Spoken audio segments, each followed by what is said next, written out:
Aloha and welcome to the KupunaWiki radio show. This month we are talking about senior housing and adult daycare. And in studio we have Dorothy Colby, Director of Community Engagement with Hale Ku'ike. KupunaWiki's Hawaii Senior Resource, we talk to the best local professionals in the state regarding topics such as real estate, senior housing, estate planning, finance, and health, so that our Kupuna families can find the best resources in the midst of a life transition. We strive to make sure our seniors are informed and supported every step of the way. Thanks for joining us today. I'm Brandon Lau. And I'm Andrew Leon, your host for the KupunaWiki radio show. Our title sponsor for today is Cheney Brooks Choice Advisors, providing you with the best real estate information so you can make the most informed decisions. As they like to say, real estate is about choice. To contact them, call 753-9033. And now we have our real estate tip of the week, brought to you by Cheney Brooks Choice Advisors. How to get the best home for the lowest price? Well, price is only one of several factors to consider when purchasing a home. Preference is important too, so be sure to make two lists, one outlining your needs and the others outlining your wants. Compare and discuss the list with other family members so you are all in agreement on what's important before you start your home search. Then there's budget. Get pre-approved by a qualified lender before you search to find out what monthly mortgage payment is possible given your current financial situation. And location. The best price is usually not the cheapest price. Desirable locations demand higher prices, but communities with higher prices also tend to retain their values the best. For more information on how to find the right home at the right price, contact Cheney Brooks Choice Advisors at 753-9033. Well, in studio today we have Dorothy Colby, Director of Community Engagement at Hale Ku'ike. Welcome, Dorothy. Well, thank you. Thanks for joining us today. Now, we love Hale Ku'ike for what it represents and the fact that they're helping kupuna who have memory issues that they're dealing with in their lives. And tell us a little bit about yourself and how you got involved with Hale Ku'ike. Yeah, I was born and raised in Hauula on the windward side, and I have a deep personal connection to people who are living with dementia. My grandmother who grew up with us and raised me, had Alzheimer's disease, and she lived with us to the end of her life. And then my father had vascular or stroke-related dementia, and then my father-in-law had Parkinson's-related dementia. So the three very different individuals have different journeys. And I started working at Hale Ku'ike in 2005, the year it opened, and so I'm going on my 15th year there. Congratulations. Thank you. Well, seeing the organization grow from where it was to where it is now, what are some of your thoughts? Obviously, you're doing a good thing in the community, and there's a great demand, right? Yeah, we at Hale Ku'ike we have 3 locations. Our newest one on the Pali just opened 6 months ago, but the one I started working back in 2005 was our original Nu'uanu one. And then we opened one in Kaneohe on Kaneohe Drive, and then now this third one. So we're really excited to be able to serve more members of our community. Each location has between 26 and 28 residents, so they're very small and intimate, loving homes. Which is great, being that you're servicing people with memory issues. Yeah. Now tell us a little bit about the beginnings of Hale Ku'ike, maybe what it represents and what your philosophy of service is. Yeah, Hale Ku'ike means House of Understanding. So it was created and founded by David Fitzgerald, who worked for about 10 years at Pohainani, and his vision was to create a place specifically for people living with dementia that was tailored both in environment and in services, whether it's the food or the approach of the caregivers or the engagement, specifically to support them through the course of the disease process, but really starting with the understanding. So learning to understand how people living with dementia see and perceive the world, which is very different than the way you and I do. So when we can make those kinds of adjustments, we can help them be successful and have those moments of joy throughout the day. I just love that definition, House of Understanding. Yeah. And it is true. I mean, people with dementia, they perceive things differently. In fact, my grandmother also had dementia, and I always have fond memories of her, though.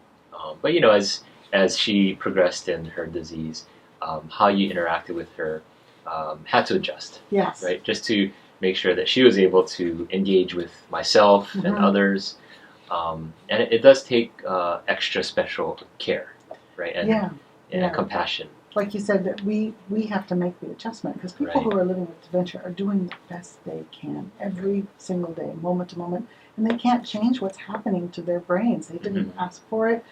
There is no cure, but there is care, and when we can recognize that they're not doing these things on purpose, they're not just trying to be difficult or stubborn, that we can take a step back and say, okay, what can I do differently? Because we're the ones with the healthy brains. We're the ones who can make those kinds of adjustments. But it's not an easy thing.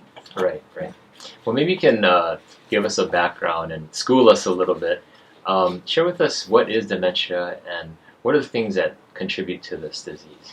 Yeah, so most often people equate the word dementia with Alzheimer's disease, with memory loss, but it's really a much broader thing. So if you think of dementia as the umbrella term, so if you picture a giant umbrella with dementia, one of the hallmarks is memory impairment, but it actually affects the whole brain. So dementia itself is not the disease, but under that umbrella, if you picture little boxes or things under the umbrella, you have Alzheimer's disease. So you have Alzheimer's-related dementia, Parkinson's-related dementia, stroke-related dementia. So there are diseases that cause brain changes that lead to enough symptoms to be called dementia. There's also external things like drug abuse, alcoholism, football players, too many concussions. It's very inadvisable to get hit in the head too many times. Those all can lead to brain damage and to dementia as well. So would you say dementia is more or less kind of like an impairment of the brain functions? It's a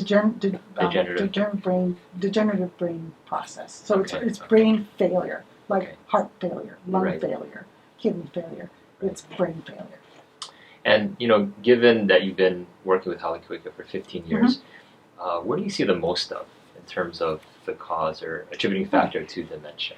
Well, I think nationally that Alzheimer's disease is still the most common cause of dementia. There have been studies, and I don't remember the name of the exact study, but here in Hawaii, actually, there was a groundbreaking long-term study of Japanese-American men. It started out as a heart study, and then but it turned into a long-term health study that found in the Japanese community vascular dementia or stroke-related dementia occurred more often. So it depends on the population, but the biggies are Alzheimer's disease, stroke-related dementia. Lewy body is another one that was previously poorly diagnosed, but is a pretty common one as well. Yeah. Now, when people are discovering that they may have dementia, what's the natural reaction, and how do they go about seeking care for that? Yeah, it's I think a lot of times it kind of creeps up on people because it's very often not something sudden where it's like, oh my goodness, all of a sudden I don't know what's going on. It little changes over time, and we all adjust, and a lot of times you might chalk it up to old age, like, well, my mom is 90, or whatever. The senior moment. Senior moment, because there are brain changes that happen through aging, just not dementia. It's just going to take you longer to remember people's names. It's okay. You're going to go in a room and forget why you went there. It's okay. Those are normal.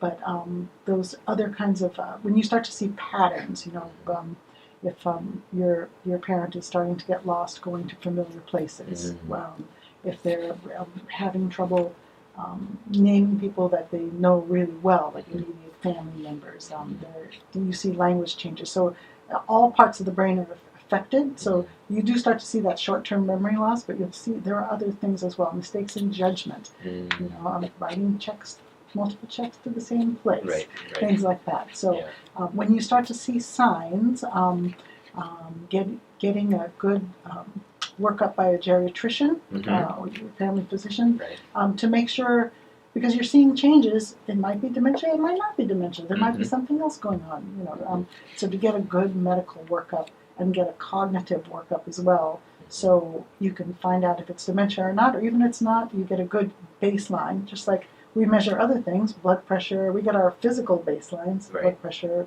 blood sugar, and we know what's normal and where we're supposed to be. Same for your brain. So at what point would you say that there's going to need to be a means of care like Hale Ku'uike for somebody who has dementia? Yeah, there's a lot in between the first symptoms and then to possibly moving into a memory care Right. facility like Hale Ku'ike. Families pitch in. There's adult day programs that can be a real godsend for socializing and respite for families. But the very common reasons people might turn to someplace like Hale Ku'ike, number one by far is caregiver burnout, because no one person can care for someone living with dementia 24/7. Right. It's just too much. It's this is not a sprint. It's like a marathon, Right. and so you start not getting sleep. You're not taking care of yourself. You're not eating right. You're not getting all, and the stress levels are so high that sometimes I'll have families say, "My doctor says if I don't get this help, I'm the going to one have who's a going heart to have attack." problems. Yeah. So Right. caregiver burnout is the number one. If the situation where the person living with dementia, it's a danger to themselves or others living at home. I'm wandering away from home. I'm Right. catching the bus. I get lost. I'm leaving the stove on. I just cannot. The environment is not supporting me. Right. Even though it's my home for the last 50 years, Right. I can't manage it anymore. Now, do you see in-home care services being able to help somebody with dementia? Yeah, they can. Yeah. They can. It depends on the individual and the kind of support that they need. Usually it starts to be needed more and more. So it might start with having someone come in and make my mom meals because she's not remembering to eat, or she's making mistakes in her medication. So I have someone coming in and doing the medication. And then it comes a point where the person can't be left alone safely. So then I have someone during the day while I'm at work, but then I'm at home at night, but I'm not getting any sleep. So then I need 24/7 care, and that's by far the most expensive option. True. So finances is another issue. Long-term care is expensive, Right. No matter what the setting, but 24-hour in-home care is by far the most. And it's at that point they're very glad that there's some place like Hale Ku'ike. Yeah. Well, I know Hale Ku'ike, they've been around for a while. In fact, I would say you're one of the pioneers in memory care. And you mentioned you're 100% memory care for your clients. All three of our locations, that's exclusively what we do is memory care. We don't have independent living or assisted. We're licensed as an adult residential care home, Right. and our specialty is memory care. Do you find that how you're able to care for somebody in that situation? I would say yes, absolutely. Not just because of our dedication, but because of our approach right from the conception of Hale Ku'ike. So every design element of the building, the interior, the furniture is custom designed, and each location we build, we learn things from our residents, what works and doesn't work, and we make changes. So whether it's in the bathroom, how far the toilet is from the wall, it gets a little further away at each location, so a caregiver can fit in there now, to the design of the tables. Our newest table design has a little lip around the edge, so that things like food and things don't roll off. Some things have worked well right from the get-go, and we keep those through. But I think the thing that makes Hale Ku'ike the most unique and also joyful and alive is our truly enriching engagement program. So our residents, throughout the day, from when they wake up to all the way through dinner and after dinner, we have things going on for them to socialize and engage in, and not just leisure activities, not just bingo, but things that make you feel productive and useful. And there's leisure also, but wellness and self-care. We have therapy animals that live full-time at the facilities, and they help care for the animals. We have therapeutic baby dolls that look like they're not dolls for children. They're specialty dolls that are weighted and are hyper-realistic, that whether our residents think they're real babies or dolls, they love holding these dolls and giving care to the dolls, and they help with the housework, wiping the tables, things like that, folding laundry, because it's a home. And, Right.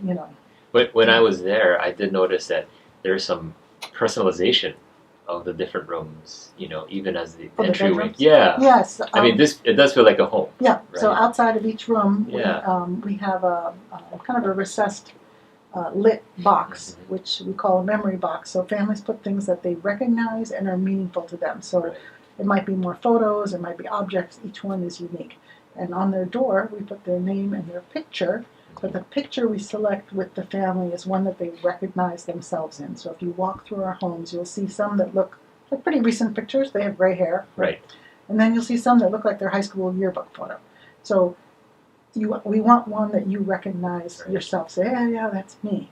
How we want to remember ourselves. Well, that's not far off. Because Right. what do you picture True. yourself as you're surprised that, whose wrinkly hands are these? It's mine. But as the disease progresses, there are sometimes people living with dementia don't recognize their older selves. They're actually living in a past time. They might be looking for. I might not recognize my adult son, but I know I have a son and Right. he's 10 or he's 6, and so I'm just living in a different time period. Right. And when I might look in the mirror and say, "Who's that old lady in my room? Get her out!" But it's me. But I Right. just can't process that. My Right. brain has changed so that I can't. But if that picture on the door is me, my high school Then you graduation reconnect. picture, Yeah. I'm like, yeah, that's me. That's so interesting. Well, Dorothy, we want to hear more about what Hale Ku'ike offers, both in services and activities, and we'll hear more about that right after this commercial break. Welcome back. If you just joined us, we have Dorothy Colby, Director of Community Engagement at Hale Ku'ike.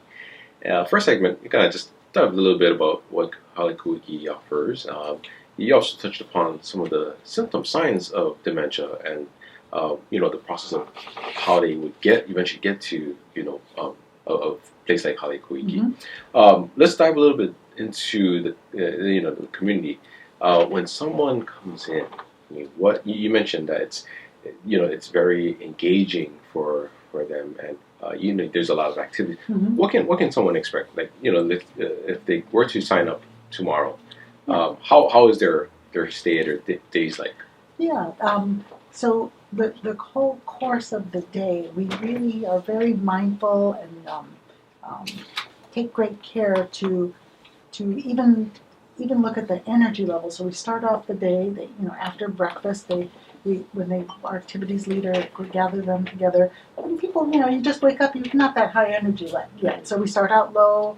We, with greetings. We do these morning songs. We sing Hawaii Pono'i, and we do an American patriotic standard that they like. And the music is something we incorporate all throughout the day. There's a lot of parts of the brain in the course of dementia that are damaged and die, and there's a lot of loss. Music, the right temporal lobe of the brain, is preserved, and that's something that even someone who can't speak very well can sing all the words to songs they know well, songs from childhood. So that is a gift that is preserved. So we start the day with music. We start with movement. We have a group exercise that our activities leader leads them through, and then the energy level goes up, up, up, and then we'll have we have outdoor gardens at all 3 of our locations. So one of the things that's a hallmark of memory care, not just Hale Ku'ike, is that it's a locked facility, and that means the doors to the outside world, which is the parking lot and the highways, it's a great danger to people living with dementia to leave the building. So those are locked. You need a code to go out. But for all of our locations, there are multiple doors exit to the beautiful therapeutic gardens and walkways and balconies on the second floor, so that you get to be outside and to feel the sunshine, or in this case the rain, lately, and then and hear the sounds. Our newest location at the Pali is right near a preschool, and the playground is right there, and you can watch them play. And we have a variety of cognitive activities where there might be kind of what people would call brain games, and let's figure out all these words that start with a certain letter. We have, like I said, household tasks that they help us out with. Some of the things they do, we have special projects, for example, where our residents have been cutting out and helping with assembling little stuffed bears that they help design, and volunteers help sew, that we give to the Shriners Children's Hospital. So they are, even though they're living with dementia, they are still, valuable, giving human beings who want to make a difference in the world. And so we have a very rich program that way. And then after lunch, it's a little mellower. People are a little sleepier. So if someone wants to take a nap, we have these special quiet rooms where we can kind of close. It's off of the living room, and it's all recliners. We can turn down. We can adjust the light, use aromatherapy, music. Close the doors a little. It's like turning down the volume of the world for a minute, because my brain just needs a break.